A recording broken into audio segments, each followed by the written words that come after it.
దేవుడు దావీదుకి వాగ్దానం చేసినట్లుగా దావీదు సింహాసనంలోకి వచ్చాడు. ఆ పని ముగించిన తర్వాతకి నేరుగా నేను నా తండ్రి సింహాసనం మీద కూర్చుండి అన్న ప్రకారం మిమ్మల్ని కూడా నేను ఆ సింహాసనంలో కూర్చుండబెట్టేదని అన్నాడు ఆయన. ఆమేన్. మరలా ఆయన సింహాసనంలో ఆయన కూర్చున్నాడు. మరి ఇక్కడ యోహాను ఏడుస్తున్నప్పుడు పైన ఆకాశంలో చూశాడు, కింద భూమి మీద చూశాడు, భూమి కింద పాతాళంలో చూశాడు. అక్కడ ఎవరు కూడా కనబడలేదు విప్పడానికి యోగ్యులు. హల్లెలూయా. సింహాసనం ఉంది, సింహాసనంలో ఒక ఆయన కూర్చున్నాడు, ఆయన చేతిలో ఒక గ్రంథం ఉంది. అవునా? ఆ గ్రంథాన్ని విప్పేవాడు కనబడలేదు కాబట్టే యోహాను ఏడ్చాడు. అవునా? అప్పటికప్పుడు కనపడిన వాడు పెద్దలలో ఒకడు లేచి, ఇదిగో జయించిన గొర్రెపిల్ల అనగానే ఆ మధ్యలోకి ఎలా వచ్చాడు? ఆమేన్.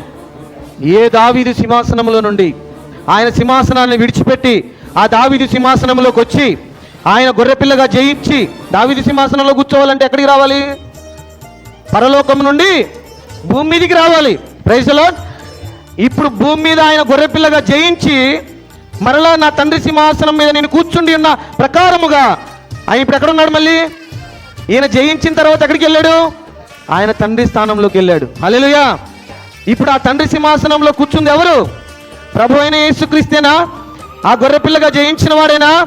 ఆనాడు భూమి మీద జయించిన వాడు తండ్రి స్థానంలోకి వెళ్ళాడు. మళ్ళీ ఎక్కడి నుండి అయితే వచ్చాడో అక్కడికే వెళ్ళాడు ఆయన. ఆమేన్.